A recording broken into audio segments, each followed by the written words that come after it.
అందరూ ఎదురు చూసిన రోజు రానే వచ్చింది. కొలీగ్స్ అందరూ వెళ్తున్నట్టుగా తెలిసింది శిశిరకు. ఇక తప్పలేదు, తను వెళ్ళకపోతే రకరకాల అనుమానాలకి తానే చోటివ్వవలసి వస్తుందేమో అని మనసులో అనుకుని భయంతోటి ఎందుకొచ్చిన బాధ, పెళ్లికి వెళ్ళేస్తే సరిపోతుంది కదా అనుకుని అంగీకరిస్తోంది శిశిర. హాయ్ గైస్, భవానీ భవీస్ రాసిన ఓ మనసా దరిచేరనియ్యవా మరోసారి అనే ఎపిసోడ్లో నెక్స్ట్ ఏం జరగబోతుందో తెలుసుకుందామా? ఇక ఆలస్యం ఎందుకు, మనం 19వ ఎపిసోడ్లోకి వెళ్ళిపోదాం. నెమలికంఠం రంగు పట్టు చీర కట్టుకుంది శిశిర.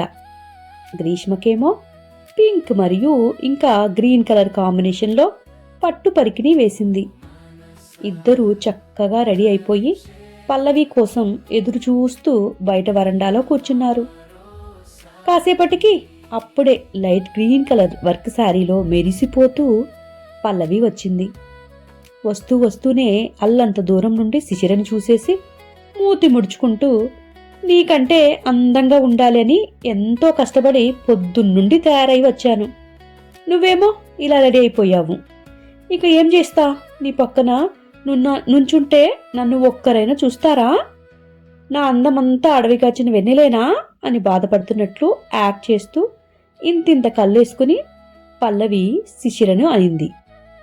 అప్పుడు పల్లవి చూసి, సరే అయితే ఆగు, కాసేపు ఉండు, లోపలికి వెళ్ళి నేను కాటన్ చుడిదారు వేసుకుని వస్తాను, ఇక అందరూ నిన్నే చూస్తారులే అంటూ శిశిర లోపలికి వెళ్ళబోయింది. ఆగాగు, నేను బెట్ వేసి చెప్తాను, అప్పుడు కూడా నన్నేం చూడడు, అందరూ నిన్నే చూస్తారు, నీ అందం అలాంటిది మరి అని చెప్తుంది.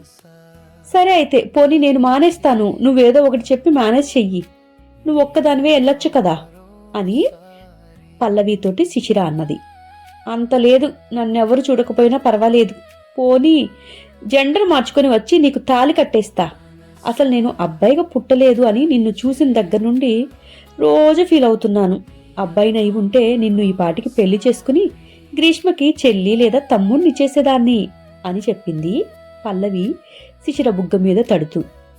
ఛీ, నీకు సిగ్గు లేకుండా పోతుంది, చిన్నపిల్ల ముందు ఏం మాట్లాడుతున్నావు పల్లవి అంటూ శిశిర తనని మందలించింది. ఫ్యాక్టే చెప్తున్నాను, అలానే ఉంటుంది మరి, మన ఆఫీస్లో సగం మంది మగాళ్ళు ఆలోచన ఇదే, నువ్వు ఒప్పుకుంటే తాళి కట్టేందుకు రెడీ అవుతున్నారు అంది పల్లవి. హా, అలాగని నీకు చెప్పారా అని తలుపు లాక్ చేసేసింది శిశిర. ముగ్గురు చక్కగా లాక్ చేసినాక కారులో కూర్చొని కళ్యాణ మండపం దగ్గరికి ఇలాగే మాట్లాడుకుంటూ కబుర్లు చెప్పుకుంటూ వచ్చేశారు. శిశిర గుండె వేగంగా కొట్టుకుంటుంది. కళ్యాణ మండపం దగ్గరికి రాగానే కూతురి చేతిని గట్టిగా పట్టుకుంది. పల్లవి మాట్లాడుతుంది ఏంటేంటో కానీ శిశిర మాత్రం అసలు ఆ మాటల్ని వినిపించుకునే పొజిషన్లో లేదు. ఆమెతో నడుస్తూ ఉంది కానీ తన మనసులో ఎన్నో ఆలోచనలు. అలా ముగ్గురు లోపలికి వెళ్లారు. పెళ్లి ముహూర్తం రాత్రి అవటం వల్ల రిసెప్షన్ ఏర్పాటు చేశారు. శశి, కిరణ్ మరియు రేష్మ ఇద్దరూ స్టేజి పైన ఉన్నారు. ఒక్కొక్కరు వెళ్లి వాళ్ళని ఆశీర్వదించి గిఫ్ట్స్ ఇస్తూ ఉన్నారు. శశాంక్ కింద వచ్చిన వారిని పలకరిస్తూ ఉన్నాడు. శశాంక్ దృష్టి అప్పుడే లోపలికి వస్తున్న శిశిర పైన పడింది. అతని చూపును ఆమెపై నుండి విడదీయటం చాలా కష్టంగా అనిపిస్తోంది. పల్లవి తన కొలీగ్స్ ఉన్న టేబుల్ దగ్గరికి నడిచింది. ఆఫీస్ కొలీగ్స్ అందరూ ఒక్కచోటే ఉన్నారు. పల్లవి, శిశిర అక్కడికి చేరి అందరికీ హాయ్ చెప్తారు. వాళ్ళు కూర్చోగానే అక్కడికి వస్తాడు శశాంక్. అందర్నీ ఒక్కొక్కరుగా పలకరించుకుంటూ వచ్చినందుకు థ్యాంక్ యూ అని చెప్తూ ఉన్నాడు. అందర్నీ స్టేజ్ పైకి రమ్మని తనతో తీసుకుని వెళ్తున్నాడు. అక్కడ ఆఫీస్ నుండి వచ్చిన స్టాఫ్ అంతా శశాంక్ వెనకే వెళ్తున్నారు. అందరికంటే వెనుకగా శిశిర నుంచొని ఉంది. ఒక్కొక్కరుగా స్టేజి పైకి వెళ్లి తాము తెచ్చిన గిఫ్ట్స్ ఇస్తూ విష్ చేస్తూ ఉన్నారు. ఇక శిశిర వంతు చివరగా వచ్చింది. శిశిర చివరగా వెళ్తోంది. ఆమెను చూడగానే శశికిరణ్ గుర్తుపట్టేశాడు. తమ్ముడికి సరి అయిన జోడీ అని అనుకుంటాడు శిశిరను చూసి. శిశిర వాళ్ళకి విషెస్ చెప్పి గిఫ్ట్ ఇస్తూ ఉంది. తర్వాత అందరూ గ్రూప్ ఫోటో కోసం నుంచున్నారు. అదేంటి నన్ను వదిలేశారు అని శశాంక్ గబగబా అక్కడికి నడుచుకుంటూ వచ్చాడు. చివరగా నుంచున్న శిశిర పక్కన వెళ్లి నుంచున్నాడు. శిశిర కొంచెం ఇబ్బందిగా ఫీల్ అవుతుంది. ఇక్కడి నుండి వెళ్ళిపోతే బావుండు అని కోపాన్ని అణుచుకొని అలాగే నుంచుంటుంది ఏమీ చేయలేక. ఫోటో తీయటం ఆలస్యం. శిశిర చకచక పాప చేతిని పట్టుకుని కిందకి దిగిపోయింది.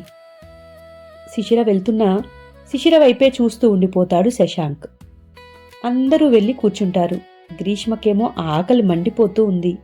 అమ్మ ఆకలి ఆకలి అంటూ ఉంది. పల్లవి శిశిర ఇద్దరు భోజనాల హాల్లోకి గ్రీష్మని తీసుకుని వెళ్తారు. కొంచెం అన్నీ ప్లేట్లో వడ్డించి పాపకి పెట్టించి ఒక టేబుల్ దగ్గరికి తీసుకుని వెళ్తోంది శిశిర. నువ్వు తినవా అని అడుగుతోంది పల్లవి. నేను ఈరోజు తినను, ఫాస్టింగ్ అని అబద్ధం చెప్తుంది శిశిర.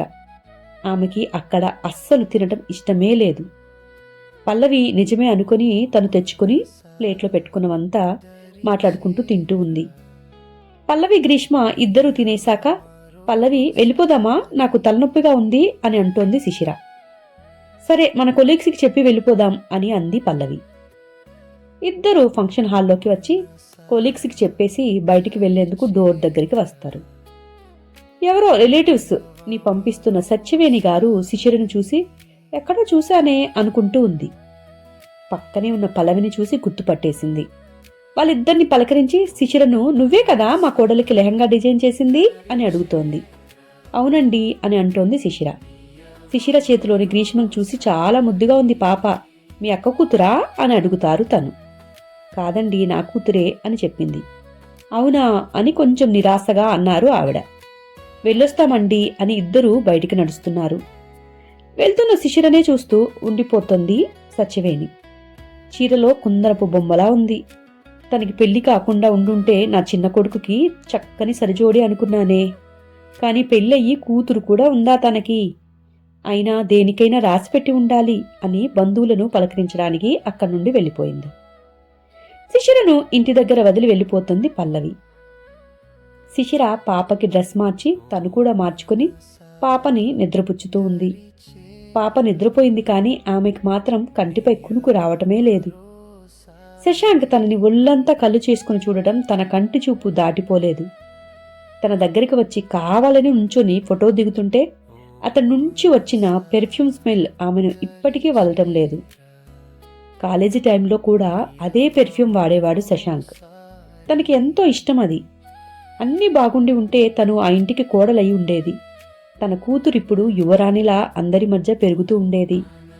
ఇప్పుడు ఇద్దరం ఎవరు లేని వారిలా మిగిలిపోయాం. దీనికంతటికీ కారణం నువ్వే శశాంక్. మన పాప ఇలా అందరూ ఉన్నా కూడా ఎవరూ లేనట్టు పెరగటానికి నువ్వే కారణం. తాత నానమ్మల ప్రేమ నోర్చుకోలేకపోయింది నా కూతురు. ఐ హేట్ యూ అని పదే పదే అనుకుంది. 2 కన్నీటి చుక్కలు రాలి తలగడలో ఇంకిపోయాయి. శశికిరణ్ రేష్మల పెళ్లి వైభవంగా జరిగింది. సత్యవేణి గారు ఆనందం అంతా ఇంత కాదు. శశాంక్ మాత్రం తనకి శిశిరతో ఇలా పెళ్లి జరుగుతుందా అని ఆలోచనలో పడిపోయాడు. హాయ్ గైస్, ఈరోజు ఎపిసోడ్ ఎలా ఉంది? మరి శిశిర ఇంటి దాకా వెళ్ళింది. శశాంక్ పక్కనే నిలబడింది. కానీ తను ఏం చేయలేని పొజిషన్లో ఉంది. తను చెప్పినట్లుగానే నిజంగానే ఇప్పుడు ఇద్దరు విడిపోయి ఉండటానికి శశాంకే కదా కారణం. అవును, ఎప్పుడైనా ఎవరైనా ఈగోలకు పోయి మనకి ఆత్మీయంగా మనల్ని ఇష్టపడే వాళ్ళని వద్దనుకొని కాలదనుకుంటే మరలా తిరిగి రారు. ప్రేమ అనేది ఎంత ప్రేమిస్తామో అదే ప్రేమ అంత ద్వేషాన్ని కూడా కలిగిస్తుంది కదా. సరే గాయస్, నెక్స్ట్ ఎపిసోడ్లో ఏం జరగబోతుందో చూసేందుకు సిద్ధంగా ఉంటారు కదా. నా ఛానల్ని ఇంతవరకు సపోర్ట్ చేస్తున్న మీ అందరికీ చాలా చాలా థ్యాంక్ యూ. అలాగే ఈరోజు నేను లత అనే పేరు మీద నేమ్ సాంగ్ని రాశాను. వీలైతే Shashank music me and you స్టూడియోలో చూసేయచ్చు కదా. నా ఛానల్ని ఇంకా సపోర్ట్ చేస్తూ ఉంటారని నమ్ముతూ ఉంటాను. నెక్స్ట్ ఎపిసోడ్లో కలుద్దాం. బాయ్.